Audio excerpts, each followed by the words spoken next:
an L. Because they are nasty and. How's she gonna know? Charlie, why are you staring a hole through me right now? I didn't hear. Was it inappropriate? Oh. 18, isn't that what y'all said?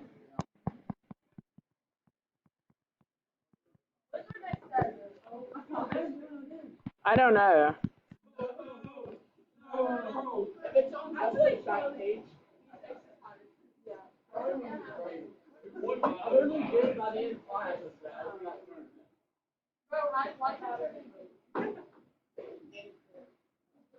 All right, I'm going to plug this in for the X.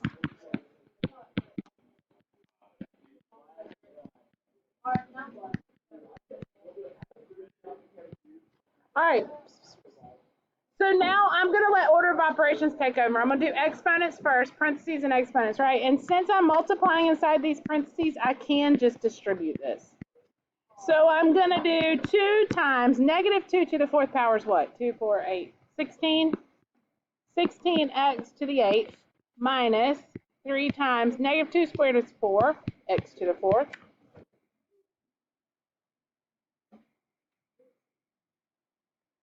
Two to the 4th power. 2 times 2 times 2 times 2. No, it's not. No, it's not.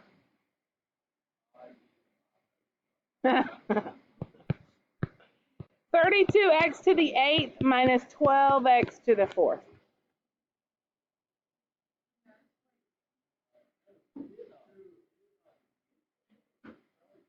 Odd, even, negative, positive, what are you talking about?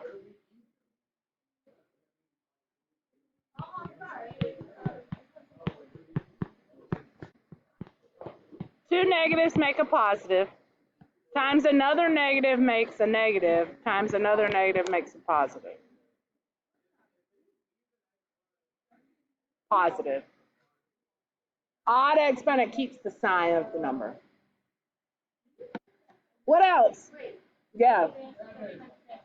Even exponent is always positive. Odd exponent keeps the sign of the number.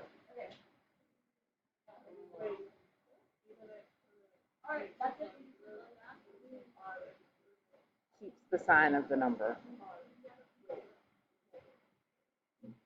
Negative exponent flips it around. Your keychain's blinking. Yeah, it does that. And when I look at, I'll be like, okay, and I just see it. Yeah, I thought it was a notification of something. Yeah. Cool. What else from your homework? That's all you do. We're just plugging in. 32? Oh. 32x to the 8th minus 12x to the 4th. All right, 19.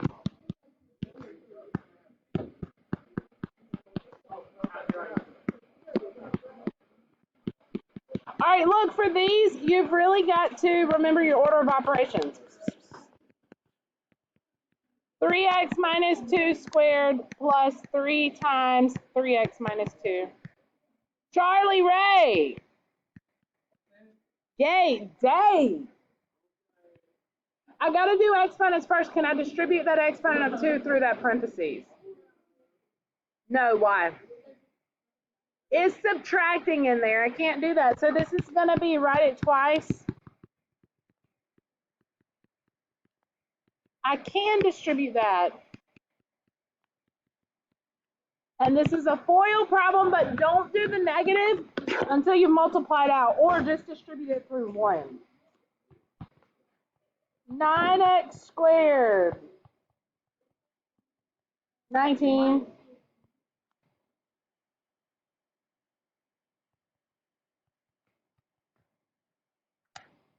I'm going to change all these signs because of this negative. I'm going to gather my like terms together. Negative 9x squared plus 21x. That's it. That's the answer.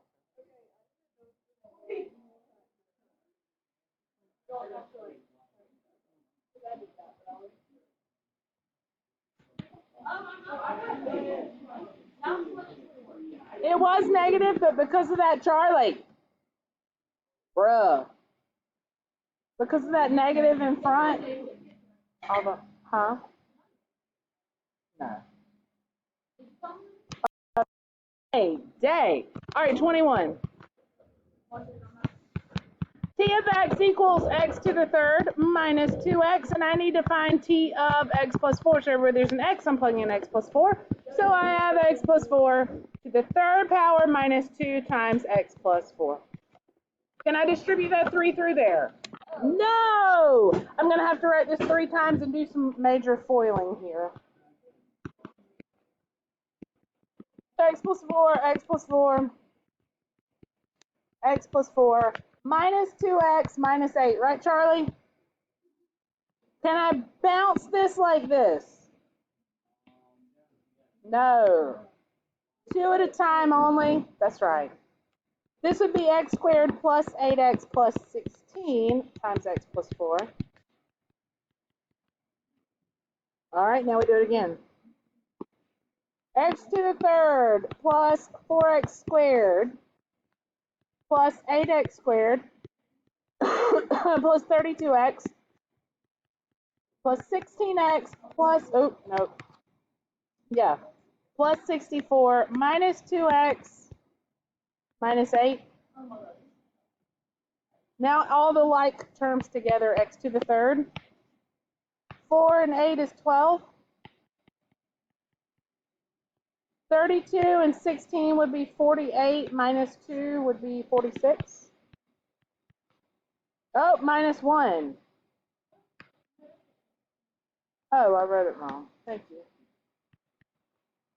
And then 64 minus 8 would be 56.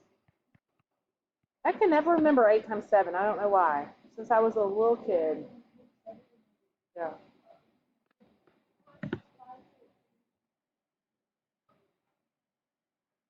It's just 5, 6, and 8. Ah. There you go. All right, ready for today? I'm ready to. Let's do it. Okay. Well, I ran the guided notes kind of thing. Since I won't be here tomorrow, it'll give you something to really go back and look at while you try to work through it. All right, so again, we've done this, but remember on your calculator too, we're going to talk about using it on your calculator. But there's some vocabulary there for x and y intercepts. So we have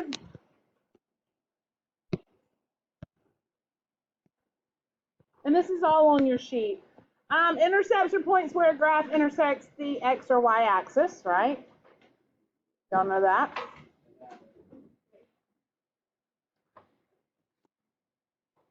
This next part is really important when we're talking about algebraically. What always happens at every x-intercept? Okay, tell me something else. Okay, tell me something else. What's 0? The y is always 0. At every x-intercept, y is 0. Do you see why? If this is 2, this point would be 2, 0, right? If this is 1, 2, 3, 4, this will be negative 4, 0. And in fact, everywhere it crosses the x-axis. That's why, if it says solve for the zeros or the solutions of the x-intercept, you set the equation equal to 0 and you solve it. You put 0 in for y. Flip that around for the y-intercepts, and what do you have? Every y-intercept, x is 0, okay? So I could easily find y-intercepts by plugging zeros in for x and vice versa. You have some like that whenever you have to do it algebraically. I'm not going to do those 1 through 6. I'm going to leave those for you because I'm going to assume that you can look at a graph and tell what the x and y-intercepts are. Does anybody need help with that? Yes, Sullivan? Oh. All right, we already talked about that bottom part. To find the zeros, set what to 0? Set y to 0 and solve for x. To find the y-intercept, set x to 0 and solve for y. All right.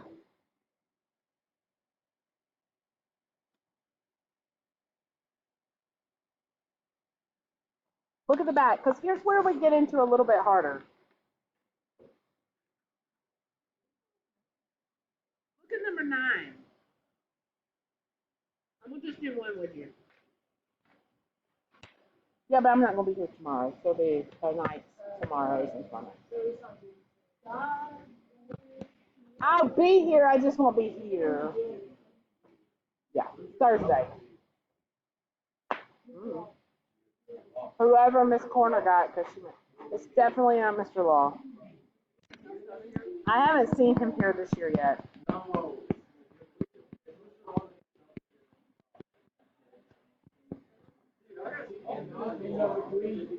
do you find the zeros? Zero? No. Why the zero and solve? How am I going to solve this? How do you solve that for x? Look very carefully because this is not a quadratic. So you say square root it. Can you? Okay, so don't write this yet. Why is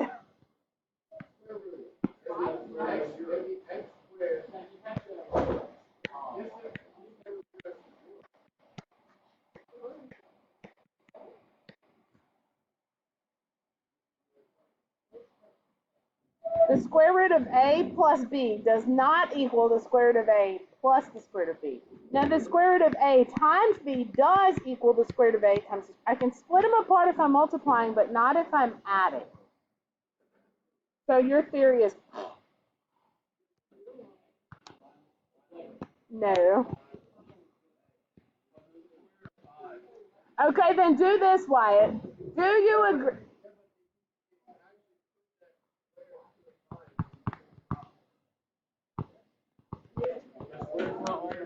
Wyatt, if that's true, then this should give me this back, right? Because the opposite of square root. So if, what was that at that window just now? You saw it too? What is it going to be? Is it going to be some template giant? If something's at that window, I'm going out that door. Why would there be something at this window? Precisely.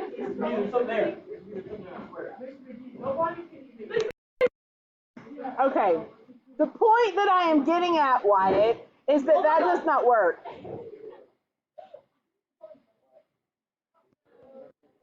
Okay. All right, look. Go back. Back up and plank. What are we going to do?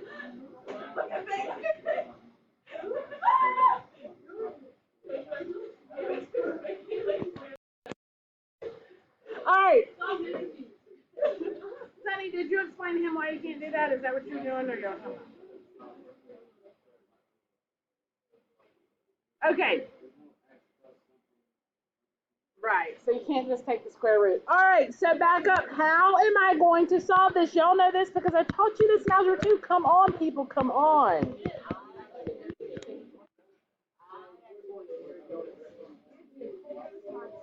Say again, Sonny.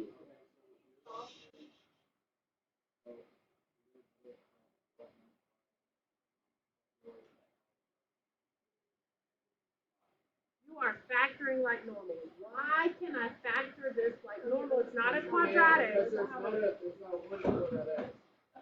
That's not why.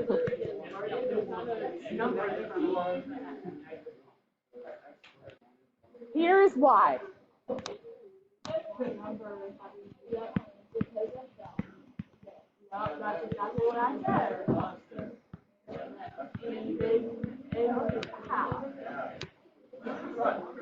All right, Charlie. Because it is what we call quadratic form. Y'all remember learning this. If the first exponent is even, the second exponent is half of the first, and the last one is a constant, I can factor it like normal with the slash. Okay? I could shortcut this one, but we're going to do it the long way so you see. What multiplies to 4x to the 4th No, but adds the negative 5x squared, negative 1x squared, and negative 4x squared. Remember, you multiply the first and the last together. Are y'all with me? No, Wyatt? Which Wyatt? Okay. All right. X to the fourth minus x squared minus 4x squared plus 4. Slash it. What can I take out of the first two? What's left? What can I take out of the next two? What's left?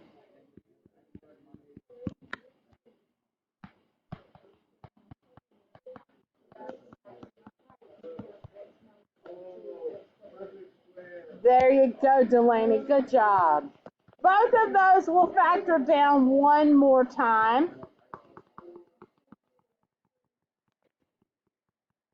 How many solutions should I get? Y. Close. The degree. The degree is 4. So I should get 4 solutions, and I do get 4 solutions, in fact. I get, does anybody remember what it's called, what a degree of 4 is called? Polynomial, okay, that's a 3. Quartic, you're exactly right, Sonny, good job.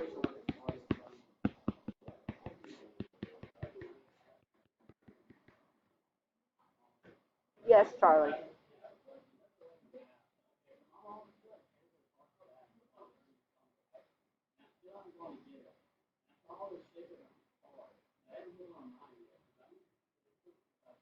I don't know.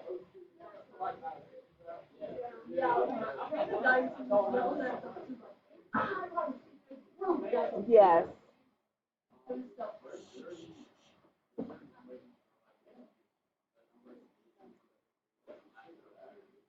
They will match up, but it could be that some of them are imaginary solutions and not real solutions.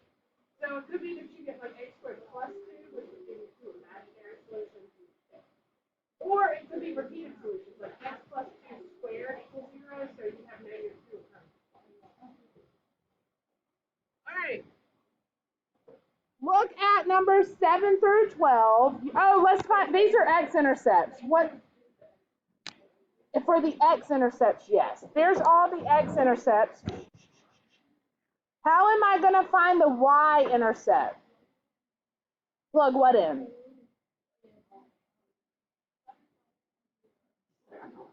Nice try. Plug in 0 for what? For x. Look back up at that equation. It's easy to do. There's your y-intercept. That's exactly right.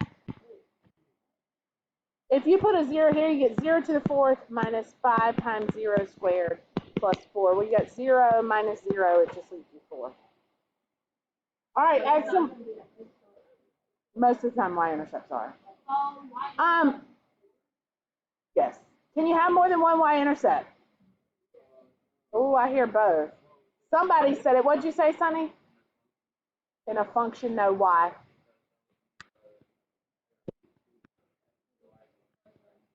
That's exactly. If I have 2 y-intercepts, I am no longer a function. I don't pass the vertical line test anymore.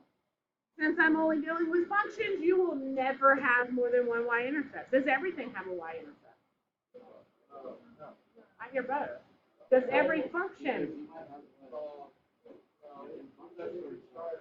Function.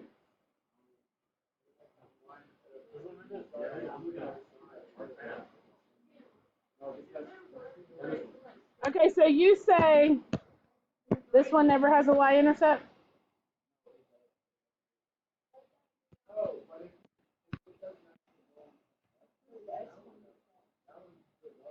It still does. It's still going to go in front. Ooh, we're getting into continuity a little bit. As long as the functions are continuous and they go on forever, it's eventually going to cross somewhere for most functions, yeah. What if it? Square root graph would not. What about? Yeah, like you have your little dot.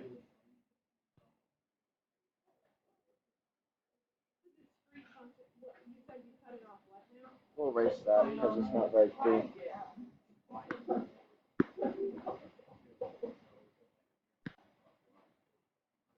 Can't touch your screen.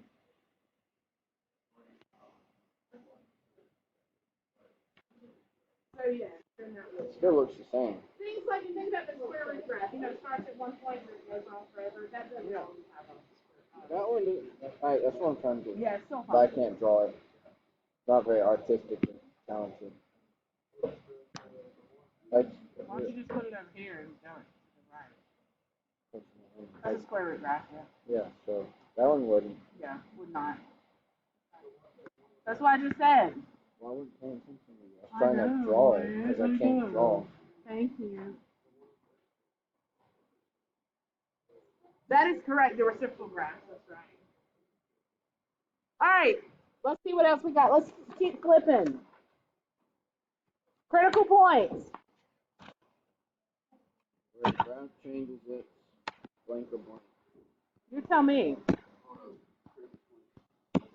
Point of inflection of maximum and minimum.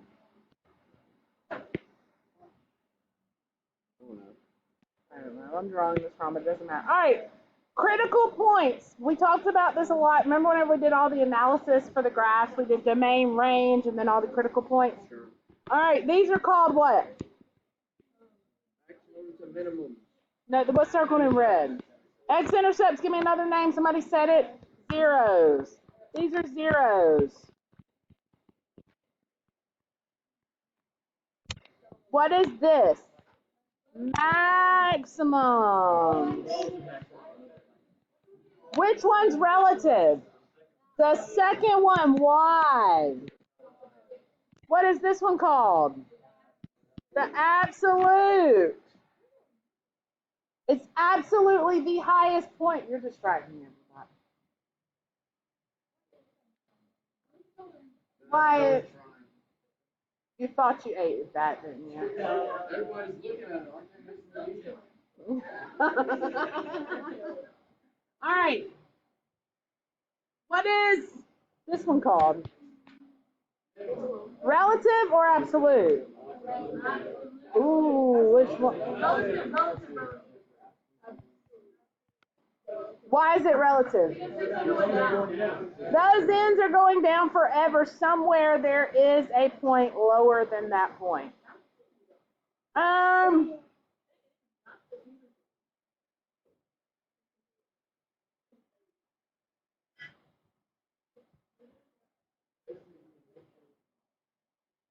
What's he doing?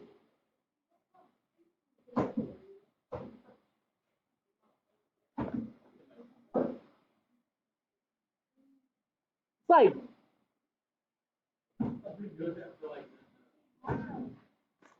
we did not talk about inflection. So let's talk about it just a second. Freak out. This one's freak out. No, no, not the nut part. Point of inflection, yeah. Under critical points.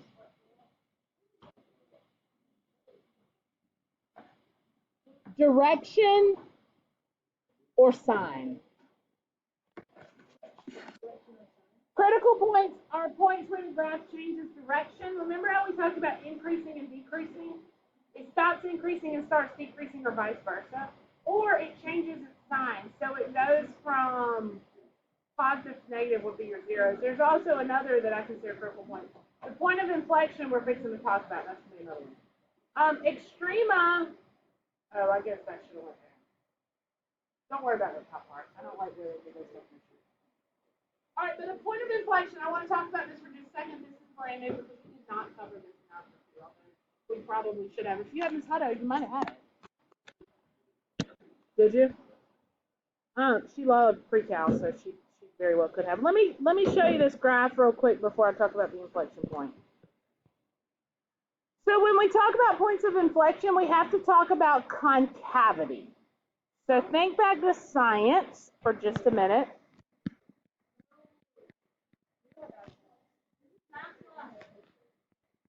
This is a really easy concept. We have the concavity of a graph we describe as concave up or concave down. Concave up would mean like a bowl, right, facing up. Concave down would be like an upside down bowl, okay?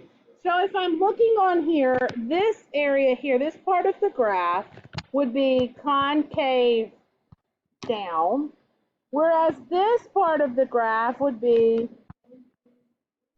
concave up. Now notice that all the graph has to be one or the other. You're never going to have neither, right? So here's what, unless you have a horizontal line.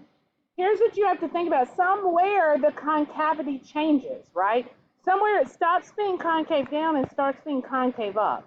That point where that change happens is a point of inflection.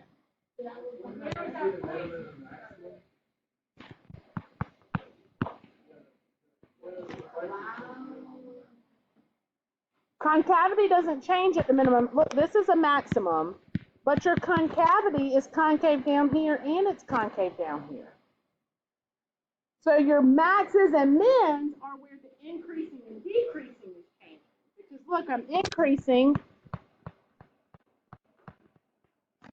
and I'm decreasing, but the point of inflection is the point where I stop the concavity one way and start it going another.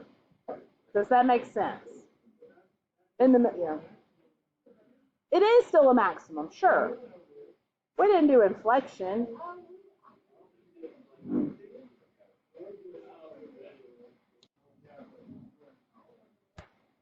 Okay, look at this.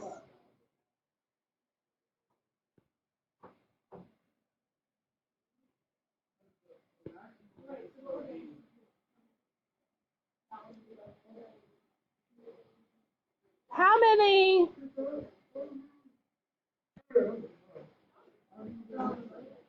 See? How many points of inflection do you think that this graph would have? 1, 2, 3.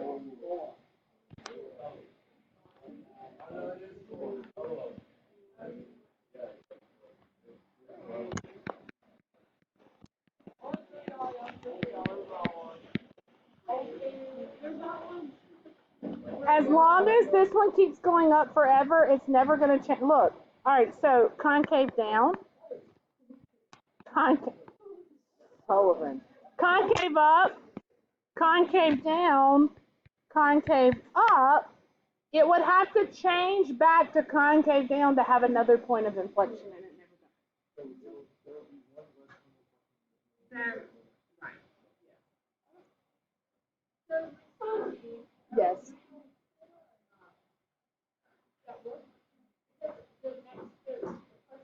Yeah, a point with the greatest value compared to the points around it would be a relative.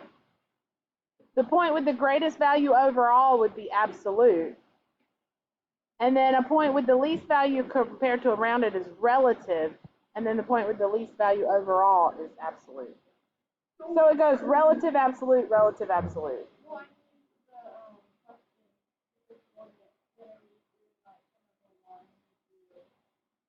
So you're going to do the minimums, maximums, and points of inflection. And you're just going to estimate where they are. Yeah, but give me the coordinates off to the side. What?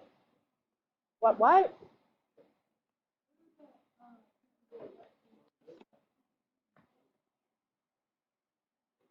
What would they be? Concavity.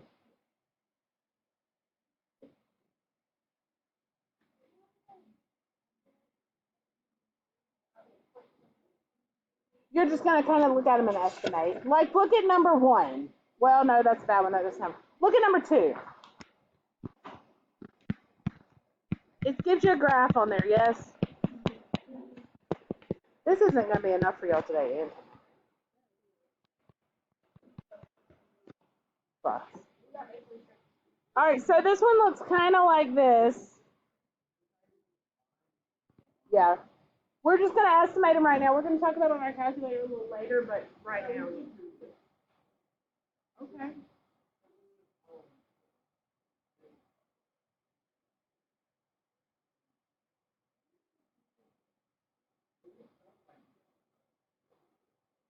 All right, do y'all remember how, even though this graph is given to you, if I just give you the equation, do you remember how to find the maxes and mins on your calculator and the zeros? Let's say right now we're just looking at number 2 at the graph on here, and it says all critical points. Charlie, Ray, what the actual nut of this graph?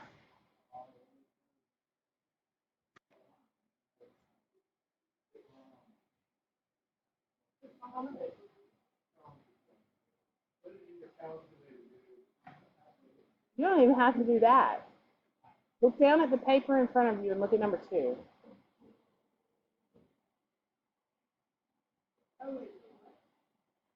The absolute maximum.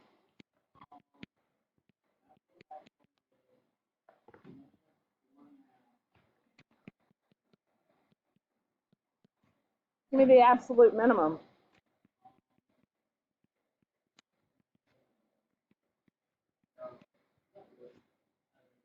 None. But you were right in your thinking. You just said it right. How about this number 2 at the bottom of examples? How about a relative max? Yeah. What you got?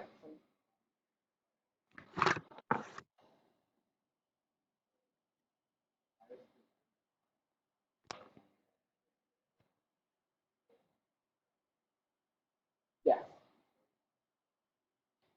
Yes. No. All right, relative max. What you got? About 1 1/4. What's it go up to? Or down to? -2.5. We're just estimating here, just making sure you can find them.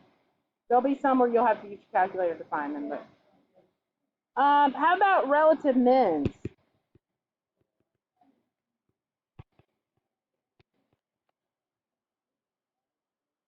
0.5.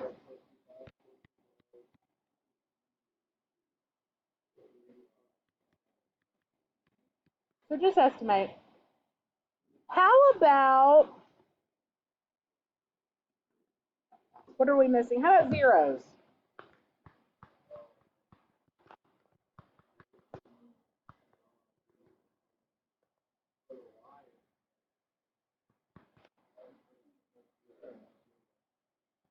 You're talking about the y-intercept, and you said that that's,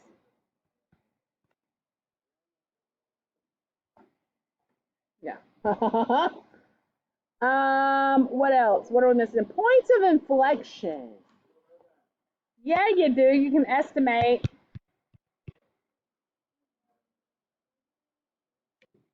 Tell me what, okay.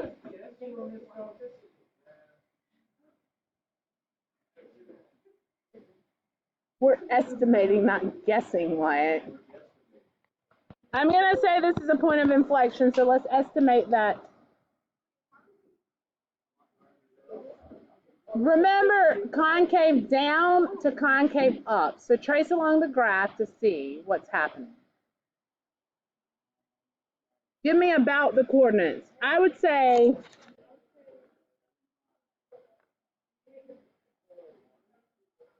-0.75. I'm okay with that.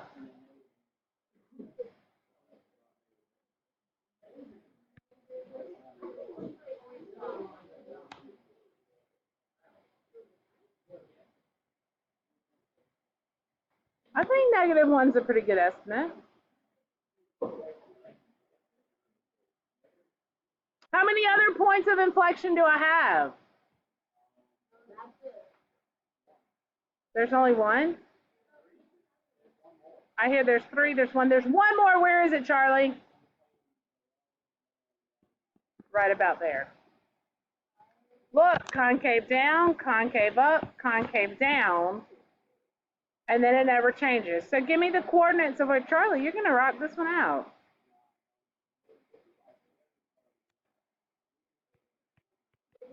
That's close enough, yeah, if you want to. I'm extra.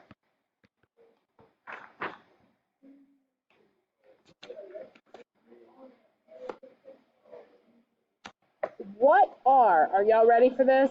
I got one more question to ask you.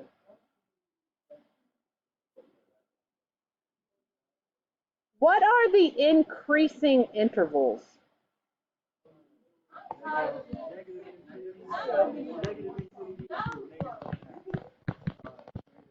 All right, negative infinity to what?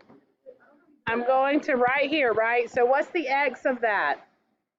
Negative 1.5, that's right.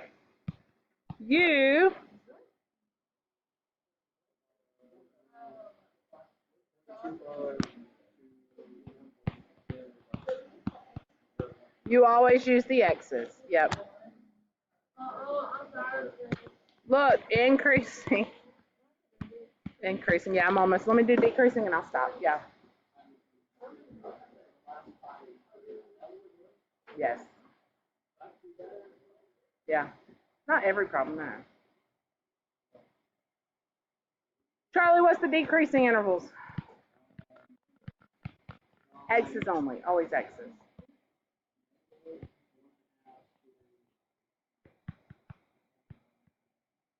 I'm going to say in between the parts left out of here, right? Because it's this part here. So to 0.25,